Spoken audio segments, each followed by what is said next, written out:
바울은 에베소서 후반부에 들어서서 이제 성도들이 어떻게 이 삶을 살아야 하는가, 그것에 대해서 초점을 맞추면서 이야기를 시작하고 있습니다.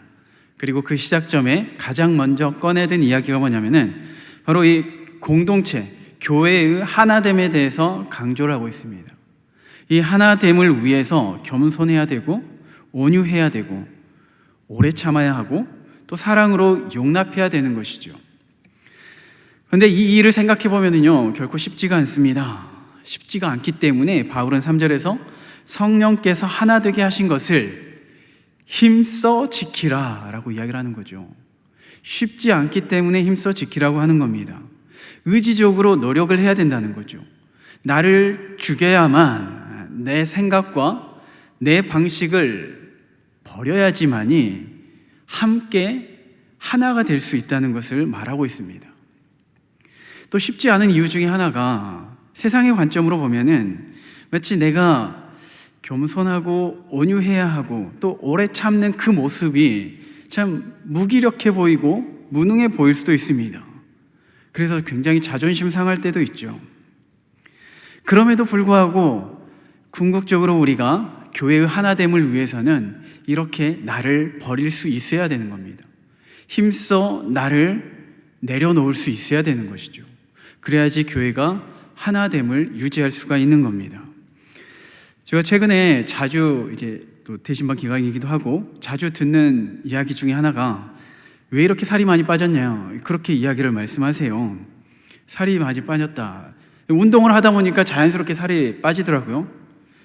제가 운동을 결단했던 이유가 있는데, 운동을 결단하고 시작하게 된 배경은요, 주변에 이제 운동하시는 분들이 권유하기도 했습니다. 특별히 제가 자극받았던 그 이유는 점점 슬림해져만 가는 담임 목사님을 보면서 언젠가는 몸무게가 따라잡힐 것 같은 거예요. 목사님은 저보다 이제 키가 있으시니까. 점점 위기감을 느끼기 시작했습니다. 뭐 이제 그런 이유도 있고, 몸이 건강해야지 또 사역에 집중할 수 있으니까 이런저런 이유로 운동을 시작했습니다. 그러다 보니까 체력도 좋아지고 또 덤으로 살도 빠지기도 했는데요. 그런데 지금은요, 그때처럼 운동을 안 합니다. 왜 그럴까요? 운동을 안 하는 이유는요, 너무나도 간단해요. 힘들어서 못 하겠어요. 당연히 운동은 힘들어요. 밖에 나가는 것도 이제 한참 이제 겨울이 있다 보니까 밖에 나가는 것도 귀찮고요. 추위가 너무나도 싫고 힘들어지는 거예요. 운동을 안 하니까 또 점점 게을러지는 모습이 느껴지더라고요. 운동을 해야 건강해진다는 것 모르는 사람이 누가 있습니까? 그런데 운동을 하지 못하는 이유는 힘들기 때문에 그렇습니다. 의지적으로 운동복을 갈아입고 밖으로 나가야 돼요. 운동을 해야만 해요. 노력해야만 합니다. 그래야지 몸이 건강해지고 변화를 느끼게 되는 거죠. 그리고 운동을 통해서 긍정적인 효과를 누릴 수 있게 되는 것이죠. 마치 하나님께서 우리를 부르심에 합당한 삶을 살기를 원하시는데, 그 합당한 삶은 마치 이렇게 힘들게 느껴집니다. 우리가 노력하지 않으면요, 그 합당한 삶을 살 수가 없어요. 참고 견디고 인내하는 것, 용납하는 것 다 힘들어요. 그런데 그 말씀 앞에 나를 내려놓고 순종하려고 노력할 때 그 안에서 왜 하나님께서 이렇게 나에게 요구하셨는지, 그리고 이 공동체 안에서 하나됨의 의미가 무엇인지, 그리고 공동체 안에서 힘과 은혜를, 하나님의 능력을 경험할 수 있게 되는 것입니다. 이게 바로 하나님께서 우리 교회에게 주시는 그런 말씀인 거예요. 우리가 하나 되어서 하나님의 은혜를 누리기를 원하시는 그러한 요구 사항인 거죠. 그런데 잘 생각해 보면요, 하나님께서 우리에게 이렇게 하나 되기를 위해서 힘써라 라고 말씀하시면서, 그러면 하나님은 말씀만 하시는가? 그렇지 않아요. 보니까요, 하나님께서 먼저 우리 교회의 하나됨을 위해서 자신의 생명까지 우리에게 주셨더라고요. 에베소서 2장 16절입니다. 또 십자가로 이 둘을 한 몸으로 하나님과 화목하게 하려 하심이라. 원수된 것을 십자가로 소멸하시고, 그 십자가를 통하여서 십자가의 죽으심으로 하나님과 우리가 하나가 되게 하신 거죠. 또 우리 원수되었던 우리 공동체가 하나 되게 하신 겁니다. 예수님이 십자가에서 죽으신 것, 이게 결코 쉬운 일은 아닙니다. 물론 예수님이 시기 때문에 가능했지만은 예수님이 시기 때문에 그렇다고 그 십자가의 길이 누워서 떡 먹기는 아니었던 거죠. 그 겟세마네 동산에서 눈물이 핏물이 되기까지 기도하셨던 그 장면을 생각해 보면요, 예수님께서 할 수만 있거든 피하고 싶은 그 길이 십자가 길이었습니다. 우리를 하나 되게 하신 것이 마치 그냥 예수님이니까 그냥 수월하게 이루어졌다 이렇게 생각하면 안 되는 거죠. 예수님께서 목숨을 바쳐가면서 목숨을 우리에게 주시면서까지 이루신 것이 교회의 하나됨입니다. 그러면 우리가 해야 되는 것이 이제는 그 하나됨을 유지하기 위해서 기꺼이 말씀 앞에 순종함으로 지체들을 바라보고 격려하고 위로하고 힘써 지켜야 되는 것이죠. 그러한 우리 공동체가 될 수 있기를 소망합니다. 이렇게 예수님의 그 십자가의 죽으심으로 우리는 하나가 되었는데요, 그런데 이 십자가의 사건을 통해서 우리가 하나가 된 거죠. 그런데 그 십자가의 사건은 우리가 막혀 있었던, 원수되었던 것을 하나가 되게 하신 것만 있는 것은 아니더라고요. 예수님께서 십자가에서 죽으심으로 승리하신 거죠. 사단 마귀와 싸워서 승리를 하신 거죠. 승리하심으로 우리에게 선물을 주십니다.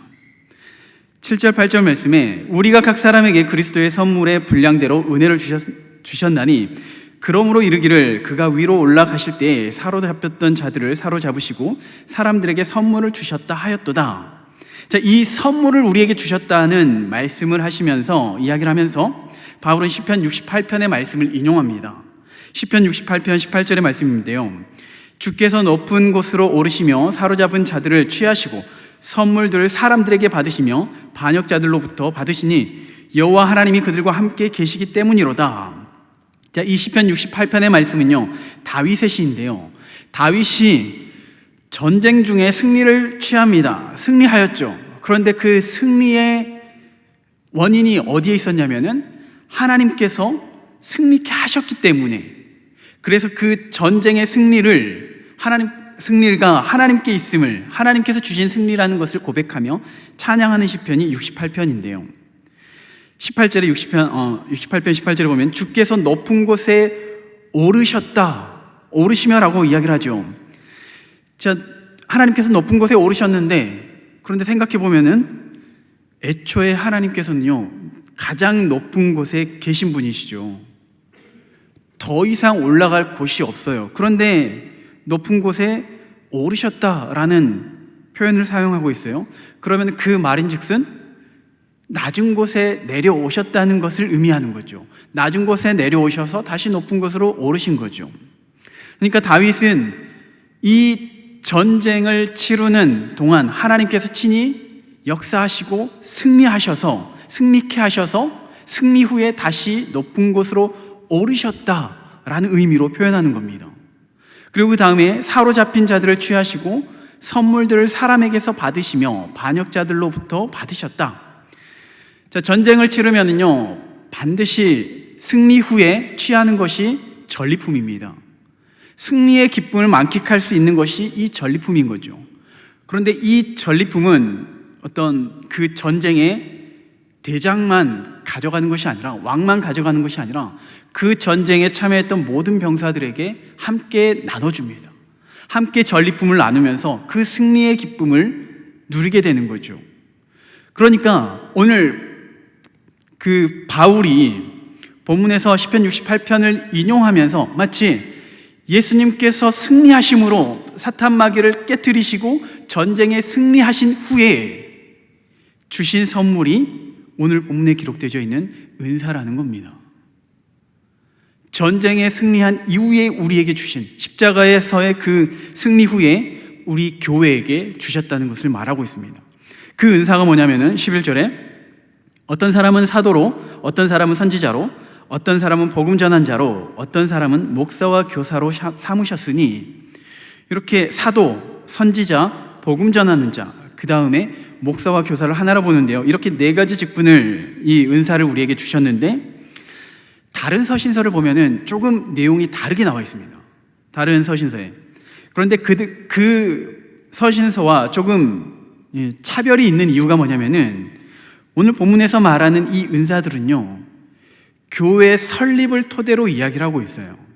교회가 처음 세워지는 그때 필요한 은사를 교회에 주었다는 이야기입니다. 그래서 제일 먼저 등장하는 사람은 이제 사도와 선지자를 함께 보려고 하는데요. 사도와 선지자는 교회의 기초를 놓는 은사입니다. 에베소서 2장 20절에서도 이야기를 하는데요. 너희는 사도들과 선지자들의 터 위에 세우심을 입은 자라.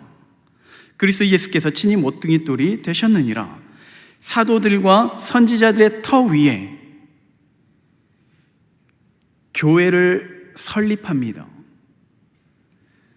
교회를 설립해요. 사도와 선지자들의 터.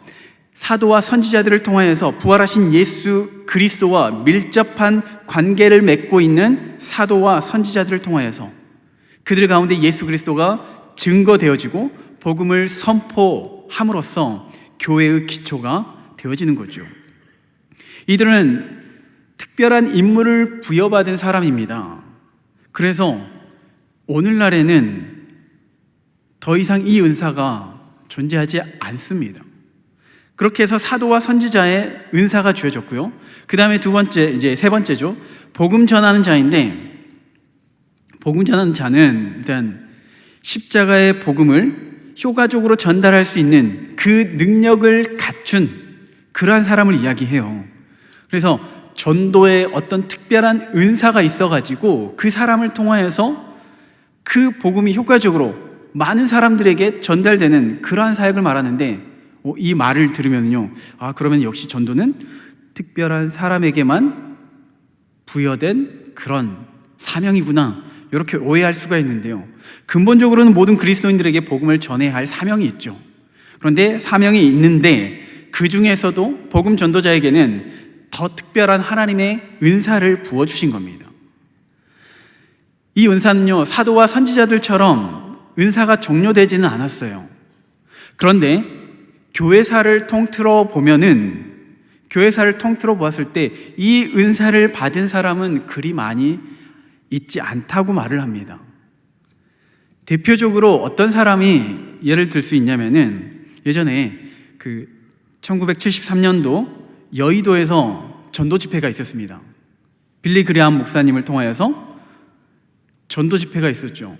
제가 그 현장에 가보질 못했지만 아마 이 중에도 그 현장에 계신 분이 있지 않았을까 싶은데, 어쨌든 그 현장에 어마어마한 사람들이 모여서 그 복음을 들었다고 들었어요.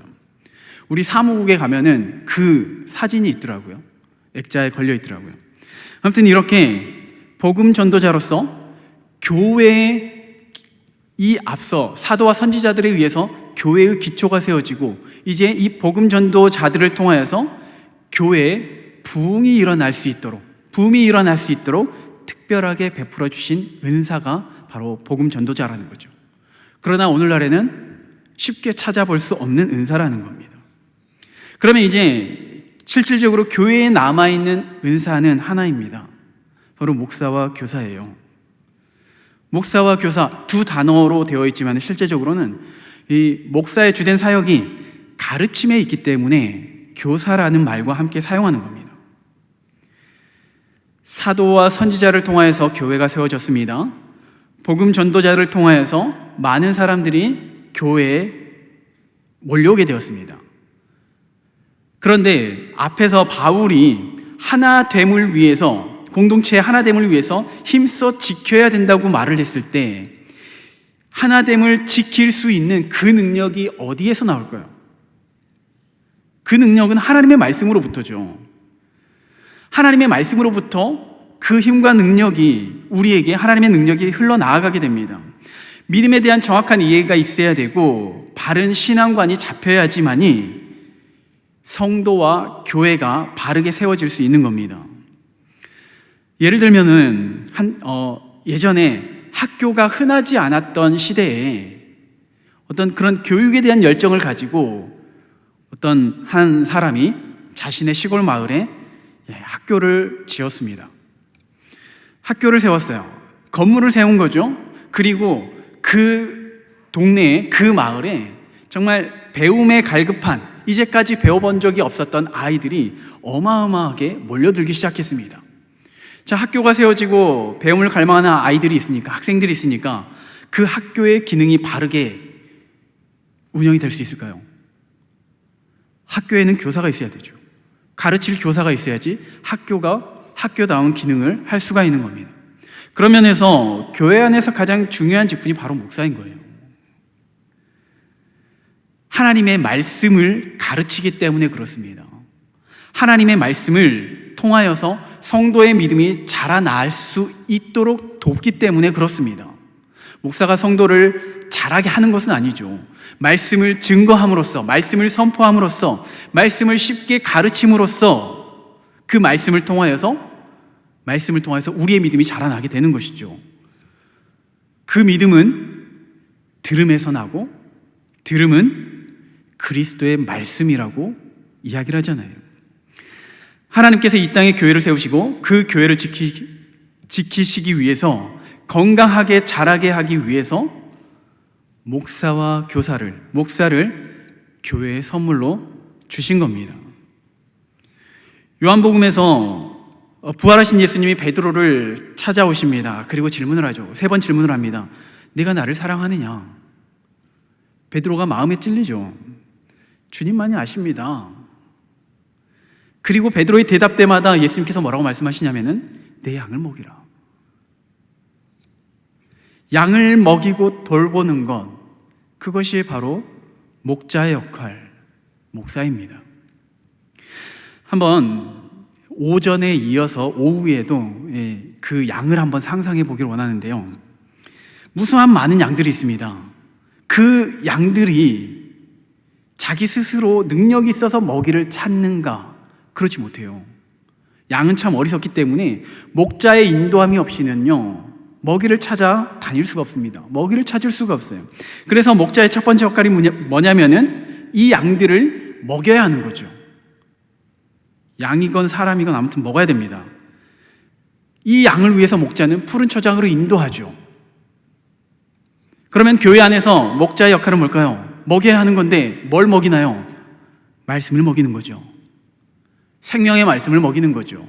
신명기 8장 3절에 하반절에 사람이 떡으로만 사는 것이 아니요 여호와의 입에서 나오는 모든 말씀으로 사는 줄을 네가 알게 하려 하심이니라.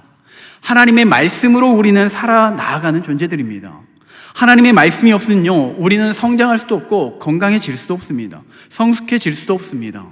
하나님의 말씀이 있어야지 바른 신앙인이, 그리스도인이 될 수가 있는 거죠. 그리고 또 한 가지, 목자의 두 번째 역할, 그 중요한 두 번째 역할이 있는데 그것은 적으로부터 양을 보호하는 역할이에요. 예수님께서 자신을 선한 목자라 말씀하시면서 이렇게 말씀하시는데, 요한복음 10장 11절에요. 나는 선한 목자라. 선한 목자는 양들을 위해서 목숨을 버린다. 양들을 위해서 목숨을 걸고 맹수로부터 양을 지킨다. 그러면 교회 안에서의 목자의 역할은 뭡니까? 성도를 지키는 거죠.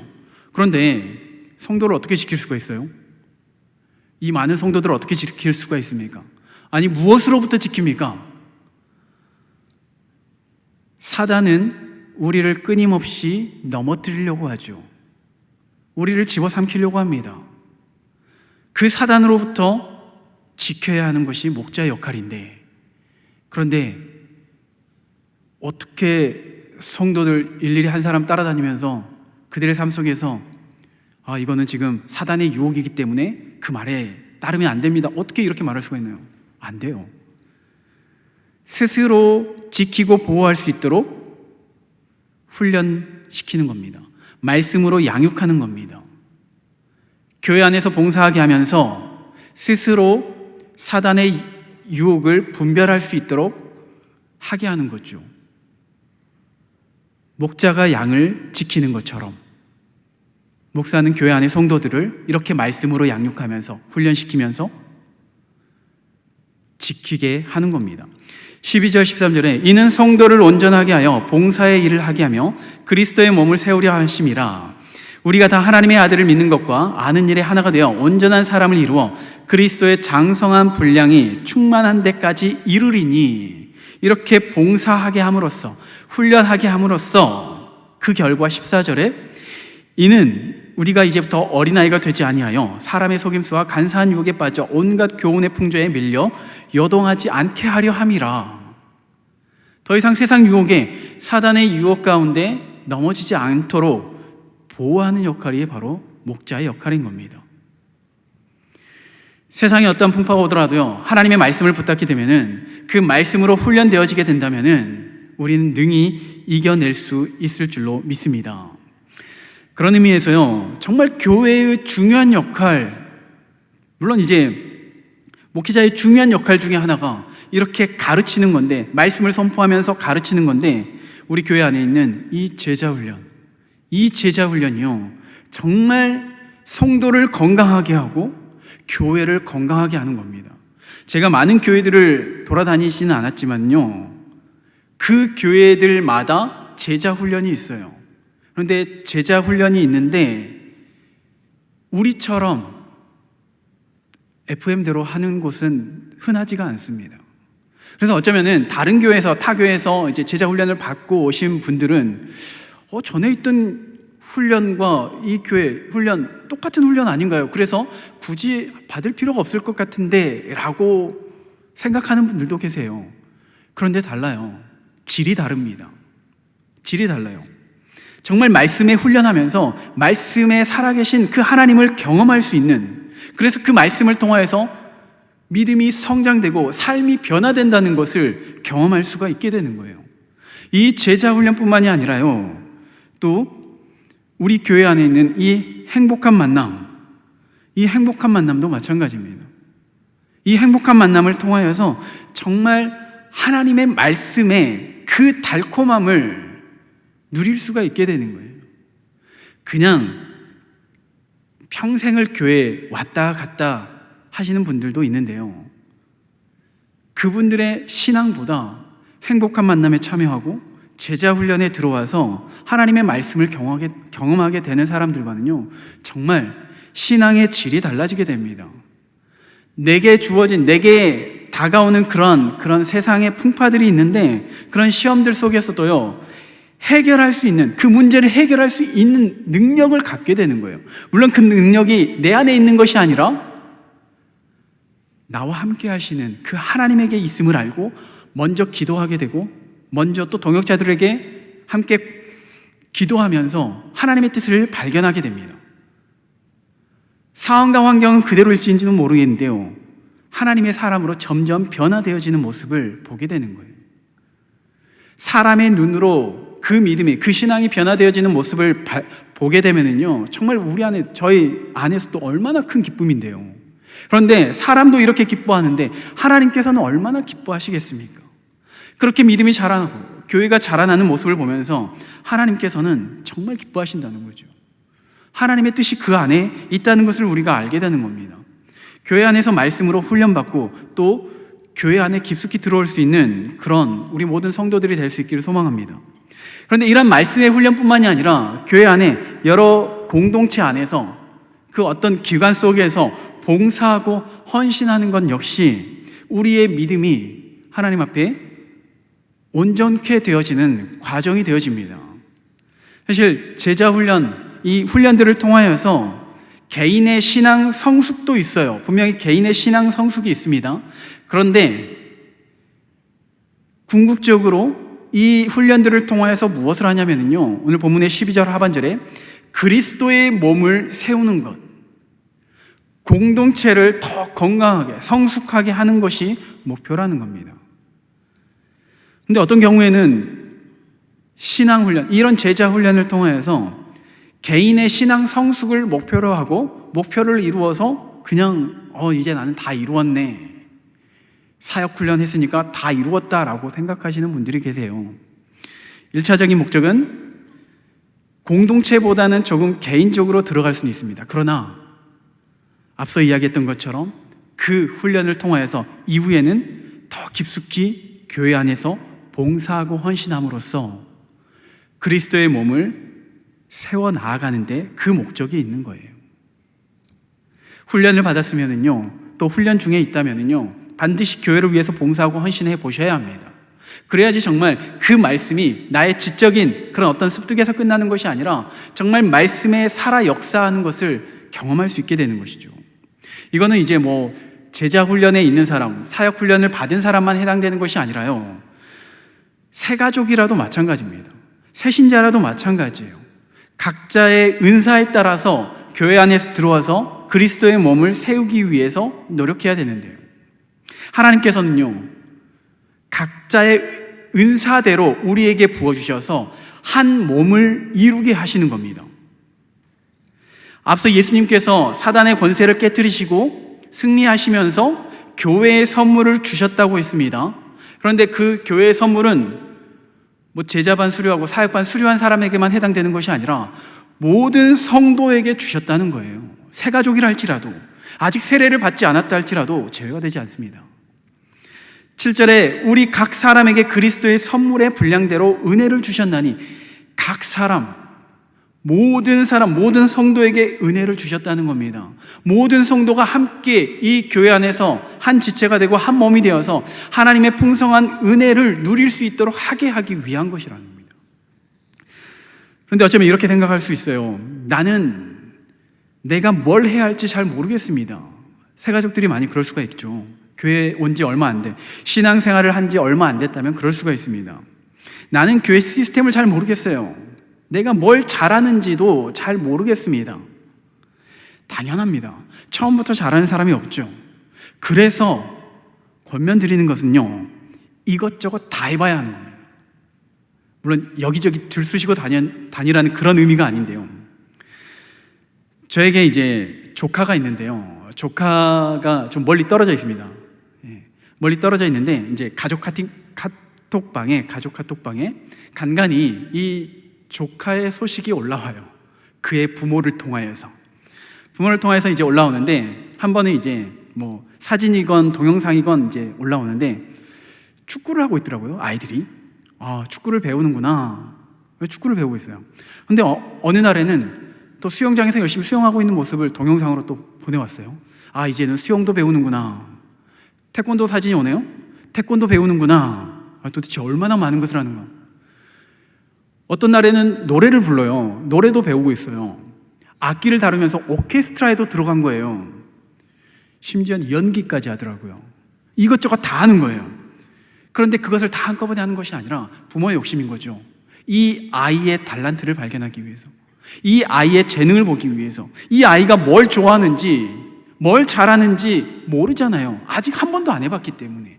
그래서 부모의 마음에서 이것저것 다 시켜보는 겁니다. 그래서 지금은 그 많은 것들을 다 하는 것이 아니라 자기가 좋아하고 꼭 필요한 것에 대해서는 지금도 열심히 하고 있어요. 마찬가지로 교회 안에서 우리에게 주어진 것이라면은 열심히 참여할 수 있기를 부탁드립니다. 교회 안에서 빗자루 들고 걸레 들고 청소도 해보셔야 돼요. 구역장만 하는 것이 아니라요, 권찰만 하는 것이 아니라요, 새 가족도 함께 그 안에 들어와서 함께 봉사해 보셔야 되는 겁니다. 그래야지 소속감도 들기도 하고요, 그래야지 교회 안에 내가 이 교회의 지체구나 라는 것을 알게 되는 거죠. 그 다음에 전도회에도, 구역 모임에도 들어가서 함께 교제를 해봐야 합니다. 함께 말씀으로 부딪혀 봐야 해요. 그리고 나에게 연약한 것이 무엇인지 알게 되는 거죠. 무엇보다도 말씀의 훈련 가운데 들어오셔야 되는 거죠. 다음 주에 행복한 만남 성경대학 있으니까 꼭 권면해서 참여할 수 있도록 부탁드리겠습니다. 이렇게 교회 안에요, 깊숙이 들어와야 하는 겁니다. 그리고 그 과정 속에서 힘이 들죠. 넘어질 수도 있습니다. 익숙하지 않기 때문에 그래요. 그런데 어렸을 때 자전거를 배웠을 때 생각해 보면요, 많이 넘어지잖아요. 자빠지잖아요. 그런데 그러면서 그 자전거를 탔을 때의 그 성취감, 그 기쁨, 이루 말할 수가 없는 거죠. 교회 안에 깊숙이 들어오면 들어올수록 나의 은사는 발견되어집니다. 나의 부족함은 조금씩 깎아 나아가면서 하나님께서 나를 향한 그 뜻을 발견할 수 있게 되는 거예요. 그리고 정말 큰 기쁨 중에 하나가 뭐냐면요, 공동체 안에서 참된 기쁨과 평강을 얻게 되는 거예요. 이 공동체, 세상에서 누릴 수 없는 그 기쁨을 만끽할 수 있어요. 가족보다 더 가족 같은 그 사랑을 경험할 수 있는 것이 바로 이 교회의 공동체가 될 수 있는 것입니다. 이러한 은혜가 우리 안에 있기를 소망합니다. 이러한 기쁨이 우리 교회 안에 있기를 간절히 소망합니다. 하나님께서는 이 기쁨을 위해서 우리에게 선물을 주셨다는 거예요. 우리에게 은사를 주셨다는 거예요. 바라기는 그 은혜로 말미암아서 우리가 함께 힘써 하나됨을 지키며 나아갈 수 있기를 소망합니다. 어떠한 모임에도 열심히 참여하여 또 헌신하여서 또 우리의 달란트를 발견하고 은사를 발견하고 또 교회의 몸을 세워나갈 수 있기를 바라고요. 우리 개인적으로는요, 믿음의 성숙이 있고 그 믿음의 성숙이 그리스도의 장성한 분량에 이르기까지 더욱더 자라나서 세상의 풍파에 흔들리지 않는 믿음의 사람, 그런 복된 인생이 되기를 간절히 소망합니다. 그리고 우리 교회는 그러한 성도들이 함께 모이고 위로하고 격려하여서 하나 되기에 힘써서 정말 하나님께서 기뻐하시고 하나님께서 역사하시는 그러한 교회가 될 수 있기를 간절히 소망합니다.